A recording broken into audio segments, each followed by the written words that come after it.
Hukum merupakan fondasi utama bagi terciptanya keadilan dalam suatu negara. Namun, dalam praktiknya, seringkali kita melihat adanya ketidakadilan yang muncul dalam proses penegakan hukum di Indonesia. Maka dari itu, masih banyak kita lihat kasus-kasus terkait korupsi, HAM, dan penyalahgunaan kekuasaan di Indonesia. Hal ini memunculkan pertanyaan penting.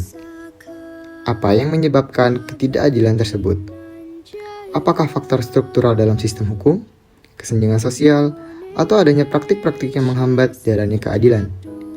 Dalam wawancara ini, kita akan berupaya untuk menggali lebih dalam tentang tantangan-tantangan yang dihadapi dalam mencapai sistem hukum yang benar-benar adil dan berkeadilan, serta langkah-langkah yang perlu diambil untuk memperbaikinya. Bersama beberapa narasumber yang telah kami pilih, dengan latar belakang yang berbeda, kita akan membahas berbagai hal penting terkait penegakan hukum di Indonesia, mulai dari faktor-faktor yang menyebabkan ketidakadilan hingga hambatan-hambatan yang sering muncul dalam sistem peradilan kita. Selamat menyaksikan. Assalamualaikum warahmatullahi wabarakatuh. Kami akan memaparkan hasil wawancara kami yang ada beberapa narasumber dengan latar belakang yang berbeda dengan tema penegakan hukum yang berkeadilan dan upaya penegakannya. Semoga video ini dapat menjadi inspirasi, informasi, dan membuka perspektif baru kepada kalian semua. Sebelumnya, saya Lutfi Abdul Razak. Saya Muhammad Ibn Akbar tadi. Saya Windis Muhammad Febriantoko. Perkenalkan, nama saya Ramadina Putri Setiawan. Perkenalkan, nama saya Hakim Faiz Septa Yuda.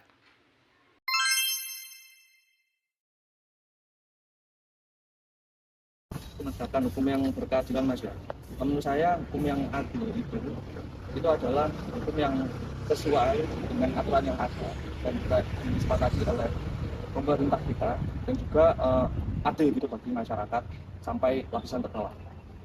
Menurut saya ya, hukum yang berkeadilan itu dimana penegakan hukum itu sendiri itu secara transparan, terus tanpa adanya diskriminasi, sehingga khalayak umum atau masyarakat tanpa terkecuali itu bisa mendapatkan hak-hak keadilan tersebut.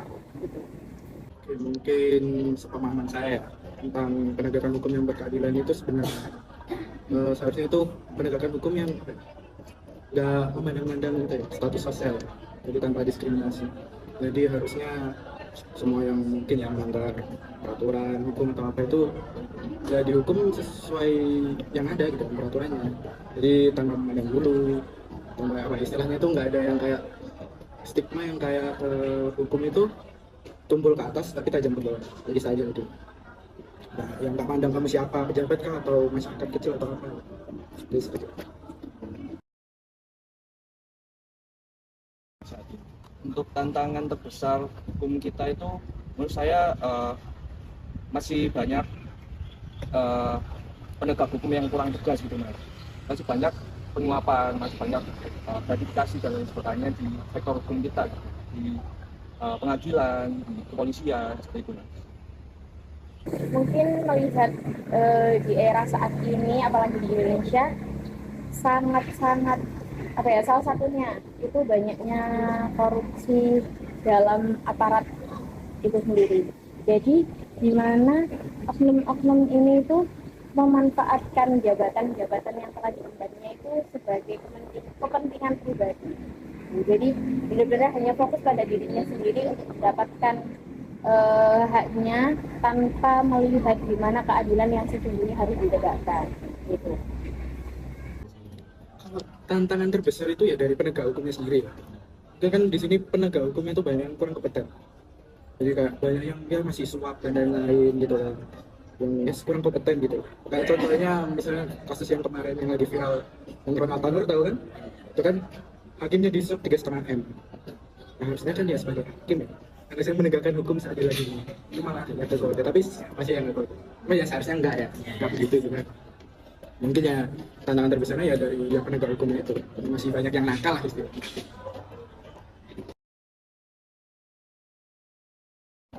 Saya lihat sendiri ya kalau ada ketidakadilan atau suap gitu. Suap ya paling kayak misalnya ditilang polisi kan banyak yang kayak minta cepetan biar bebas yang harusnya kan di pengadilan kan gitu. Misalnya bayar 50 apa 100 kan termasuk suap. sama yang kayak ketidakadilannya ya, kayak misalnya mungkin tahu dulu kasusnya yang nenek-nenek di penjara karena nyuri kayu, walaupun cuma sedikit gitu kan, masih divonis berat, mungkin ya kurang adil kan. Coba ya di luar sana kan banyak kayak koruptor sing malah dipotong masa tahanan, sedangkan nenek-nenek yang cuma nyuri kayu segitu malah divonis berat. Terus mungkin ya tidak adil. Contohnya mas ya, kalau saya pernah yang masnya alami sendiri lah pokoknya. Saya pernah itu mas di sebuah gimana mas ya? Nggak dibilang di sebuah mas ya sama polisi. Waktu itu saya ditilang, saya veteran sana, itu dimintai uang lah mas. Itu waktu pakai tilang mas ya. Sejauh ini ya yang sudah sangat-sangat banyak terjadi itu pada kesenjangan sosial. Jadi seperti orang kaya pastinya kalau misal ada problem atau permasalahan yang ada itu cenderung akan selalu diringankan, misalkan pada hukuman ataupun di mana orang ini yang merupakan orang kaya yang mendapatkan masalah itu selalu diringankan akan hukuman. Tetapi untuk orang yang mungkin di bawah itu standarnya pasti akan selalu dipersulit. Itu yang sejauh ini saya lihat. Ya mungkin itu ya, jadi apa namanya, ngasih apa namanya, kayak